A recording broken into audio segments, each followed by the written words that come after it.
आत्महत्या केलेल्या डॉक्टर महिलेचे जे गुन्हेगार आहेत त्यात एक पोलीसवाला आहे, ह्यात काही संशय नाही. तसेच प्रोफेशनल पातळीवर सुद्धा तिचा झगडा हा पोलीस व्यवस्थेशीच होता, हे सुद्धा तिच्या विरोधातील कार्यालयीन चौकशीला तिने दिलेल्या लेखी उत्तरातून कळते. गुन्हा घडला की पोलिसांच्या प्रोफेशनलिझम किंवा त्याच्या कमतरतेची प्रचिती येतेच. गुन्ह्याच्या घटनास्थळावरचा पोलिसांचा वावर असो, पुरावे गोळा करणे असो, लॅबला पुरावे पाठवण्यात लागणारा वेळ असो, नक्की लॅबला काय पाठवले ते असो, हे सगळंच फार विश्वासार्ह असतंच असं नाही. त्यात आरोपी जर एखादा पोलीसवाला असेल, मग तर एकूणच संवेदनशीलता आणि गांभीर्य हे खिडकीबाहेर फेकल्या जातं. परस्पर विरोधी थिअरीज बाहेर फ्लोट केल्या जातात.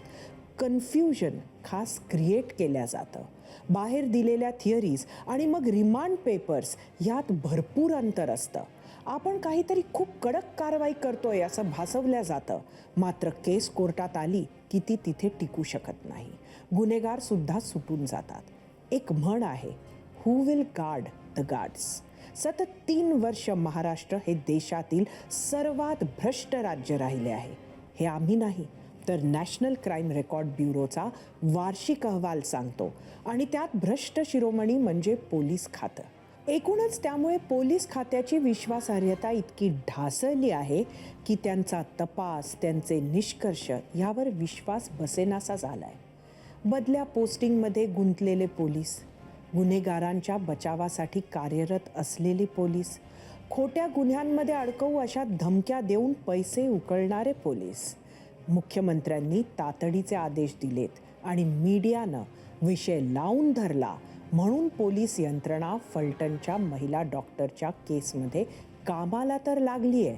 पण एकंदरीत यंत्रणेचे जे 12 वाजलेत ते बघता या केसमध्ये पोलीस नक्की काय करतील हा प्रश्नच आहे. खरं तर आपल्या पोलीस यंत्रणा बदल म्हणून बदलणार नाही.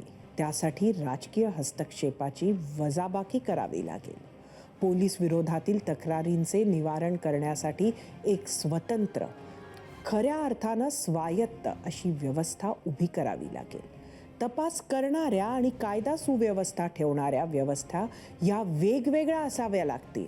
अशा केसेसचा तपास हा अत्यंत प्रोफेशनल पद्धतीनं आणि वैज्ञानिक दृष्टिकोनातून व्हायचा असेल तर तपास करणारी व्यवस्था ही अत्यंत स्पेशलाइज्ड आणि फक्त तपास करणारीच हवी. हे होऊ शकत नाही असे नाही, पण आज तरी आपली व्यवस्था अशी नाही ही शोकांतिका आहे.